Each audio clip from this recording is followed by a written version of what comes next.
Okay, so we're going to be back with the Buick now. First thing I've got to do is replace that gas tank. It's full of pinholes. It's starting to leak more and more. I think there's a lot of corrosion in the tank, and it's just time to get rid of it. So let's get started. Oh, one other thing before we get started.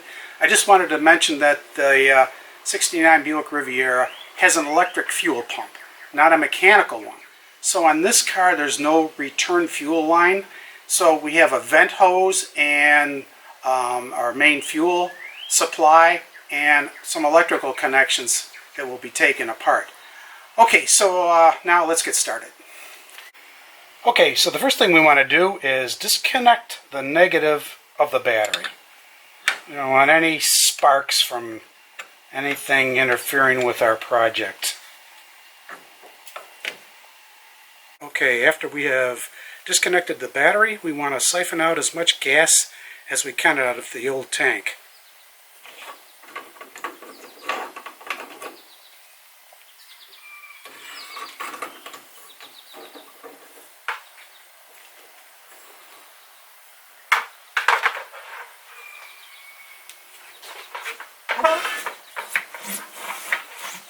Oh, yuck.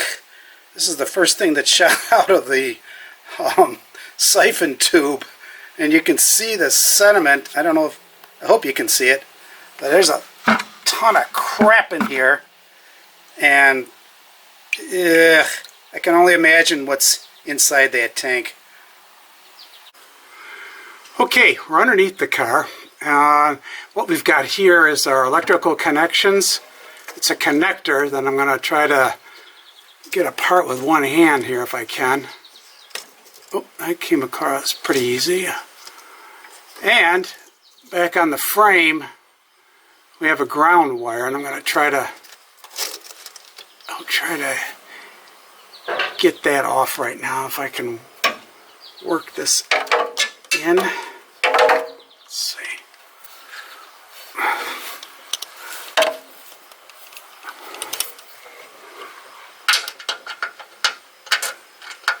Trying to keep the camera in place at trouble light and just to crank this thing off. Okay.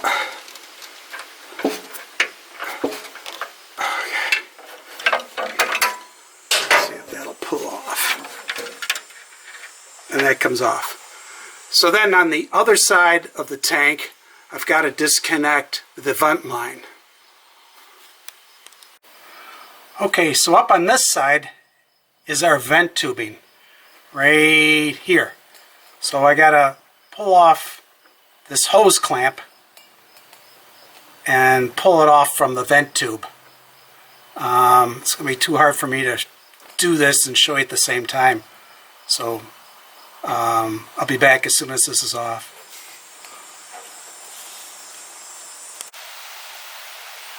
Okay, so now we're inside the trunk. When I was below, I was taking the rubber hose off this vent tube. The other end of that rubber hose goes to the fuel tank. This end of the vent tube is open to free air below. Over here is an access plate. I've already taken the screws off. If I remove this, it gives you access to the fuel pump. So what's nice about it, if you have a problem with the electric fuel pump, you don't have to drop the tank. You can access the fuel pump from right inside the trunk. So now I'm going to disconnect the main fuel line from the electric pump, and we should be all disconnected as far as the electric pump goes. Now we'll disconnect the filler neck from the tank. There's a spring clip right here that goes over this bracket. Squeeze it there. And then we'll squeeze it to get over the end of this. And then we'll take the bracket off with a 3/8 socket.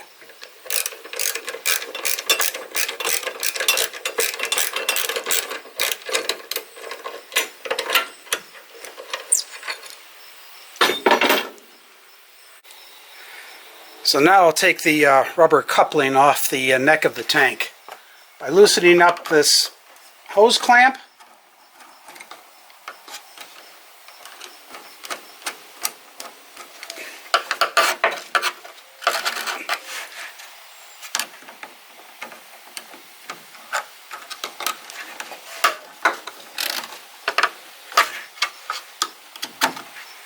And see if we can give it a wiggle.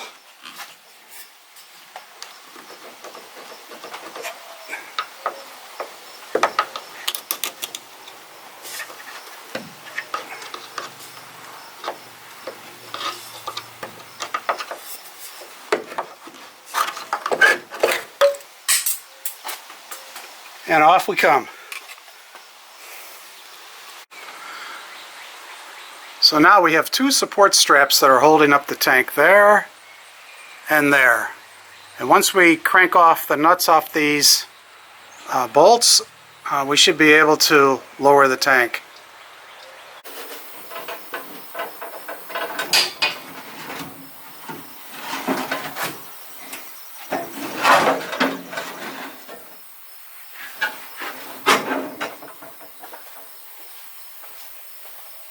There we go, the tank is out. You can see how it curves. It's kind of a specially built tank to curve around the tire well that's in the trunk. But I don't know if I can show this, but take a look at the corrosion that is in that filler neck. Ugh.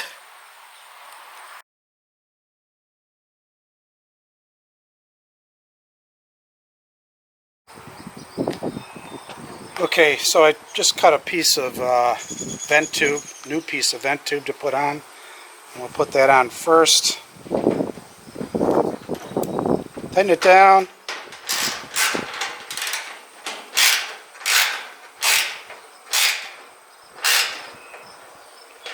Make sure it's nice and snug. Okay, now I'll get the fuel pump and we'll try to get that installed. Okay guys, I thought maybe you'd like to see the fuel pump that's inside these tanks.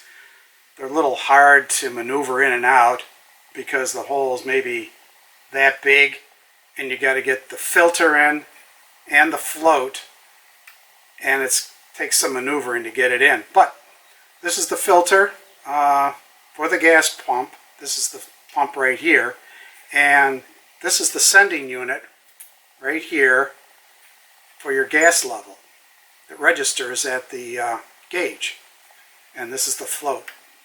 This can be adjusted, but I thought maybe I'd just like to take a peek at it.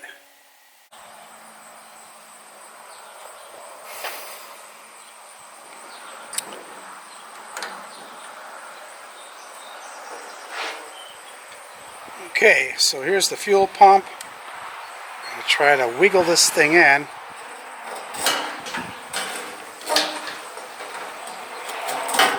Like I said, it's a little awkward.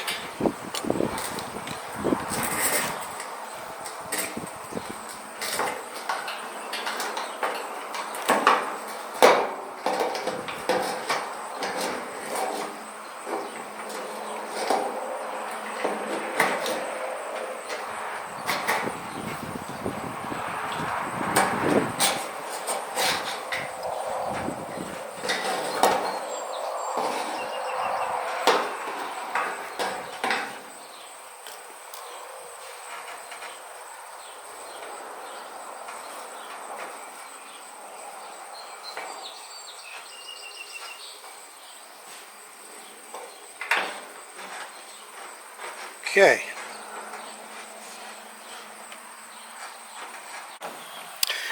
So here's an issue. The new tank came with a new filler neck.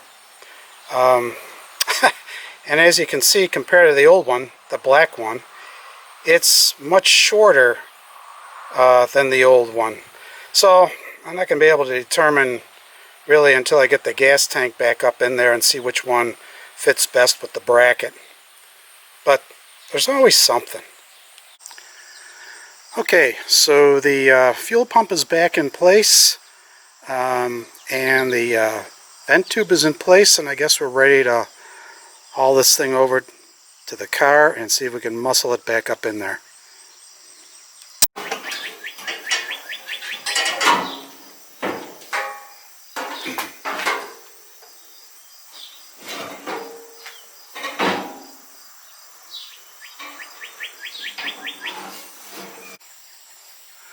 Okay, tank's back up in place.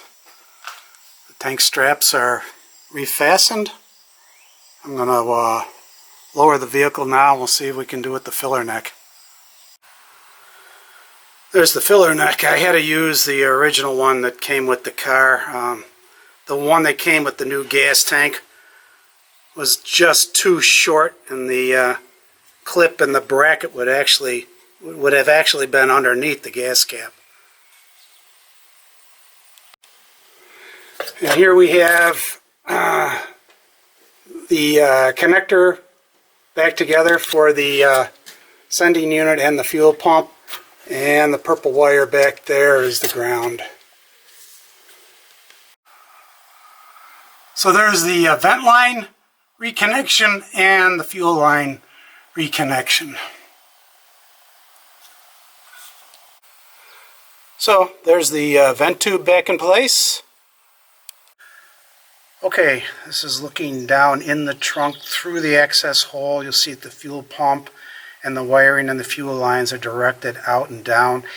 So right now all I'm going to do is get the access plate remounted. Okay guys, so that's just about it. The only thing I got left to do is reconnect the battery and get some fuel in the tank, and then I also put in some lead additive. So then it's just a matter of, starting the car up and testing for leaks or whatnot. I'll just say that if you don't see any more videos of the Buick coming from me, I might have had a mishap. So let's hope for the best. Okay, I'll talk to you later.